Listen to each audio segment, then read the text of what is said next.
नमस्कार। आज हम बात कर रहे हैं सर्जरी से पहले एनेस्थीसिया की तैयारी के एक बेहद ज़रूरी लेकिन अक्सर अनदेखे पहलू की।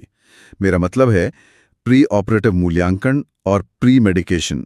ये वो कदम है जो एनेस्थीसिया विशेषज्ञ सर्जरी से पहले उठाते हैं। बिल्कुल, और ये वो तैयारी है जो सुनिश्चित करती है कि मरीज की सर्जरी सुरक्षित और आरामदायक हो। लगता तो है कि पर्दे के पीछे का काम है, पर इसका महत्व बहुत ज्यादा है। हाँ, हमारी ये चर्चा एनेस्थीसिया की एक पाठ्यपुस्तक के अध्याय पर आधारित है और हमारा मकसद है ये समझना कि मरीज की सुरक्षा और आराम के लिए एनेस्थीसिया विशेषज्ञ ऑपरेशन थिएटर में जाने से पहले इतनी गहराई में क्यों जाते हैं, मतलब ये मूल्यांकन इतना विस्तृत क्यों होता है। सही बात है। इसमें धूम्रपान से लेकर हर्बल दवाओं तक ऐसी कई चीजों पर ध्यान दिया जाता है जिनके बारे में शायद हम सोचे भी नहीं। हाँ, लगता है जैसे कोई जासूसी चल रही हो मरीज के स्वास्थ्य को पूरी तरह समझने के लिए। हाँ, एक तरह से ये सिर्फ फॉर्म भरना नहीं है। ठीक है, तो चलिए इसे परत दर परत खोलते हैं। इस प्री ऑपरेटिव जांच के मुख्य लक्ष्य क्या हैं? सोर्स कहता है चिंता कम करना, मरीज की पूरी मेडिकल हिस्ट्री जानना। हाँ, और शारीरिक जांच करना, जरूरी टेस्ट तय करना, बिल्कुल। और एनेस्थीसिया की तकनीक प्लान करना, सूचित सहमति लेना। और हाँ, सर्जरी से पहले के निर्देश देना, ये सब शामिल है। पर यह दिलचस्प बात यह है कि सिर्फ जानकारी इकट्ठा करना ही नहीं है, एक बड़ा लक्ष्य मरीज को शिक्षित करना भी है। अच्छा, मतलब उन्हें प्रक्रिया समझाना। हाँ, उनके डर को कम करना, सवालों के जवाब देना। असल में कई बार तो एनेस्थीसिया विशेषज्ञ से मिलना ही मरीज की आधी चिंता कम कर देता है। ये मरीज को प्रक्रिया में एक सक्रिय भागीदार बनाता है ना? ये तो बहुत महत्वपूर्ण बात कही आपने। अच्छा, अब आते हैं मरीज के इतिहास पर। इसमें पिछली और मौजूदा बीमारियां, किसी दवा से एलर्जी, कौन कौन सी दवाएं चल रही हैं। हाँ, और पहले कभी एनेस्थीसिया मिला है या नहीं, कैसा अनुभव रहा, ये सब। और व्यक्तिगत आदतें जैसे धूम्रपान, शराब या अन्य नशीले पदार्थों का सेवन।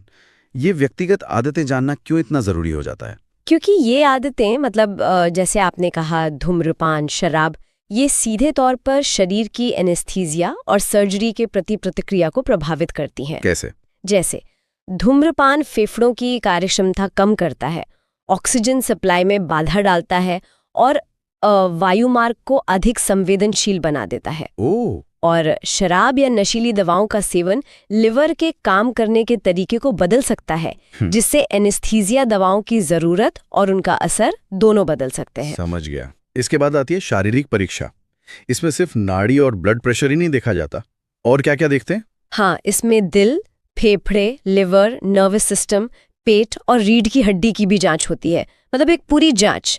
श्वसन प्रणाली यानी सांस लेने के सिस्टम का मूल्यांकन खास तौर से जरूरी है।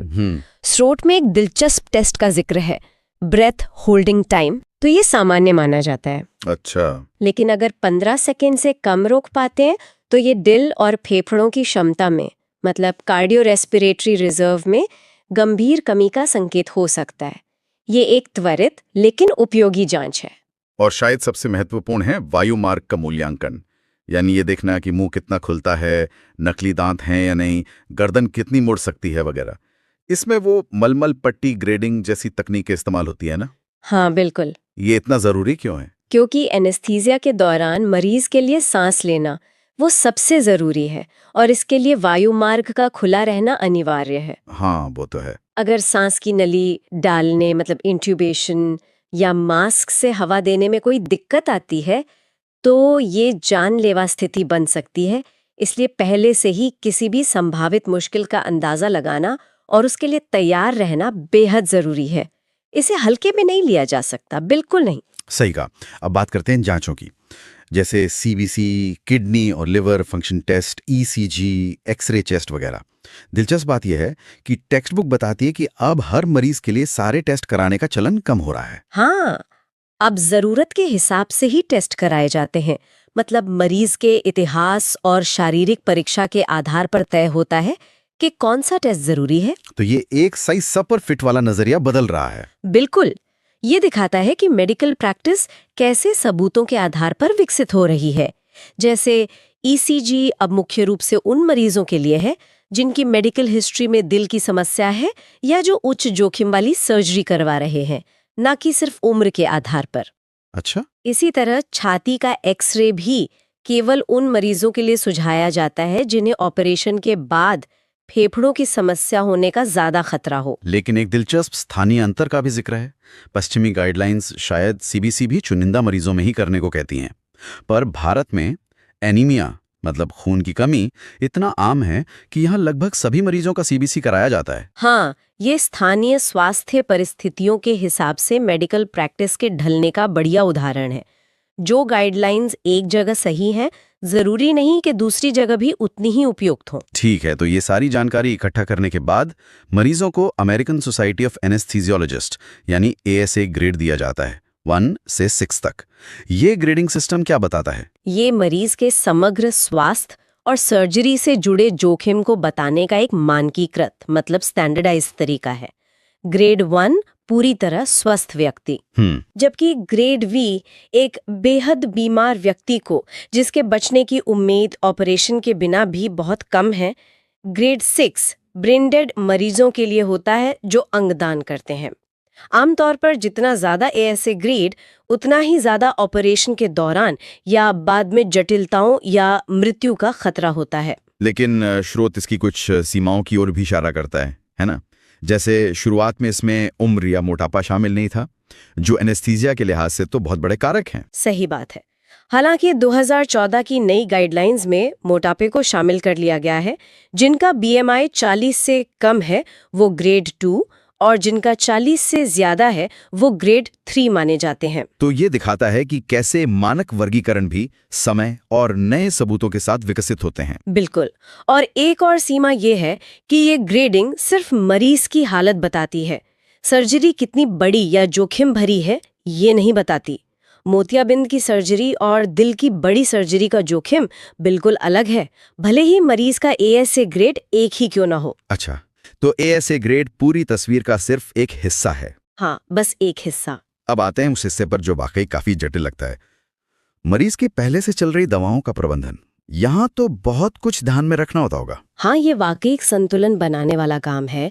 हर दवा का एनेस्थीसिया और सर्जरी पर अलग असर हो सकता है। जैसे खून पतला करने वाली दवाएं, एंटीकोएगुलेंट्स और एंटीप्लेटलेट्स, इनमें वॉरफरेन, नई दवाएं जैसे डेबिगेट्रॉन और एस्पिरिन या क्लोपिडोग्रिल जैसी दवाएं आती हैं। इनका प्रबंधन कैसे होता है? ये तो काफी रिस्की लगता है। हाँ, यह मुख्य चुनौती होती है सर्जरी के दौरान खून बहने के जोखिम और दवा बंद करने पर खून का थक्का जमने जैसे हार्ट अटैक या स्ट्रोक के जोखिम के बीच संतुलन बनाना। ओह हाँ। वॉरफरिन जैसी दवाओं को सर्जरी से कई दिन पहले बंद करना पड़ता है और खून के जमने की गति मापने वाले INR टेस्ट का स्तर 1.5 से कम होना चाहिए। कई दिन पहले? हाँ, और कभी-कभी वॉरफरिन बंद करने और सर्जरी के बीच के समय में छोटी अवधि वाली हेपेरिन, जिसे LMWH कहते हैं, दी जाती है। इसे ब्रिजिंग कहते हैं।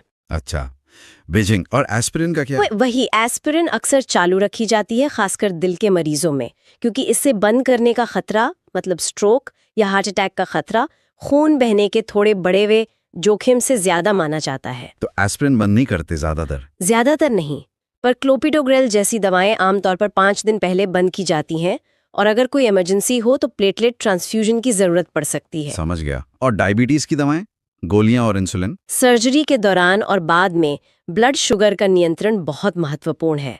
ज्यादातर गोलियां सर्जरी वाले दिन सुबह नहीं ली जाती और कुछ लंबी असर वाली दवाओं को शायद 24-48 घंटे पहले बंद करना पड़ सकता है। और इंसुलिन? इंसुलिन लेने वाले मरीजों की खुराक को सावधानी से एडजस्ट करना पड़ता है, जिसके लिए अलग अलग प्रोटोकॉल हो सकते हैं।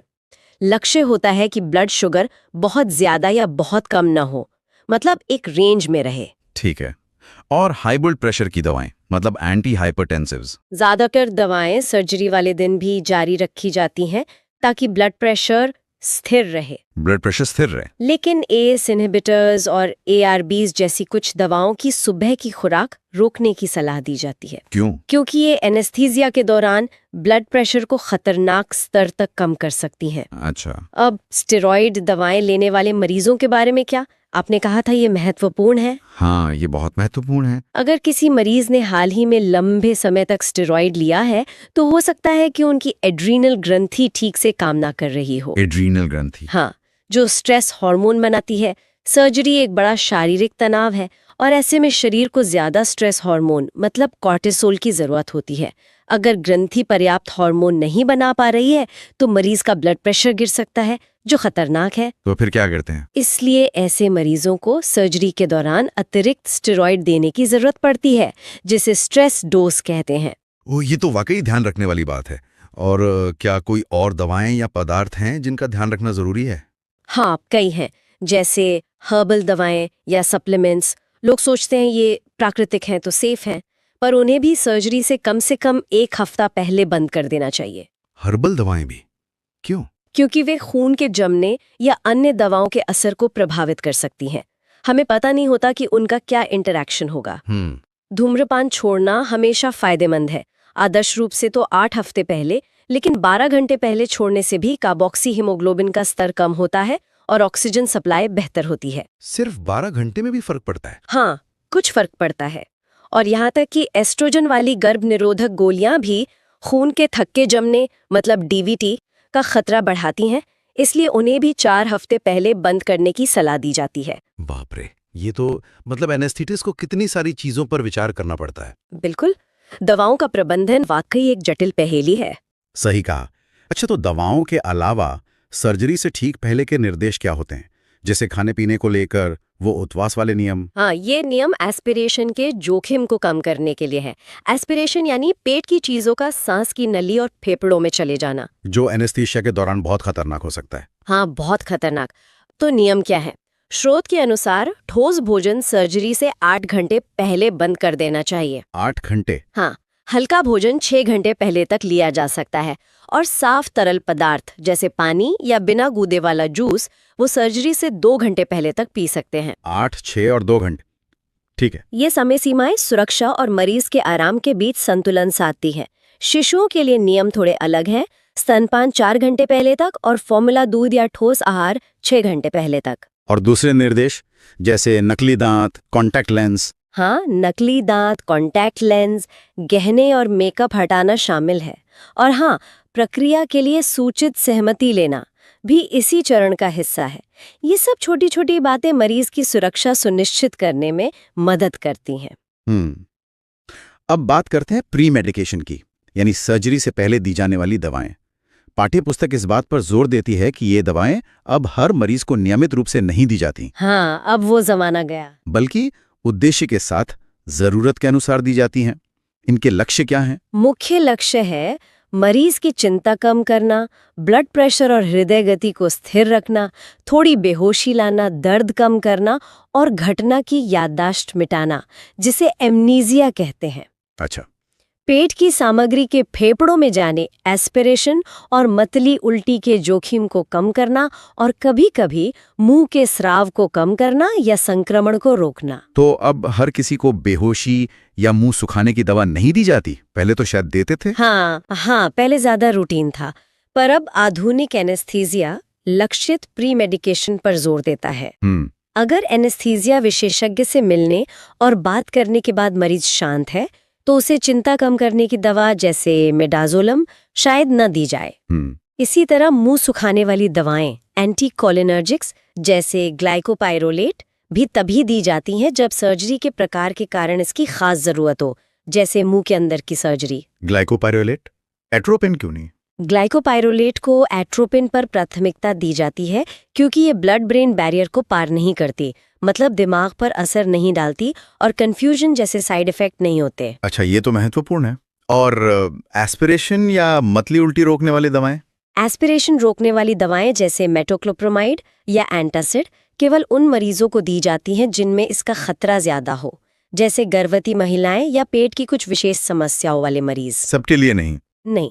और मतली उल्टी रोकने वाली दवाएं एंटीमेटिक्स जैसे ओंडेंसिट्रॉन भी केवल उन मरीजों या सर्जरी के लिए दी जाती हैं जिनमें इसका जोखिम ज्यादा होता है। और दर्द कम करने के लिए ओपियोइड्स का क्या? और इन्फेक्शन रोकने के लिए एंटीबायोटिक्स? ओपियोइड्स दिए जा सकते हैं, खासकर दर्द कम करने और सांस की नली डालते समय होने वाली प्रतिक्रिया को कम करने के लिए, लेकिन अक्सर ये एनेस्थीसिया शुरू करते समय ही दिए जाते हैं।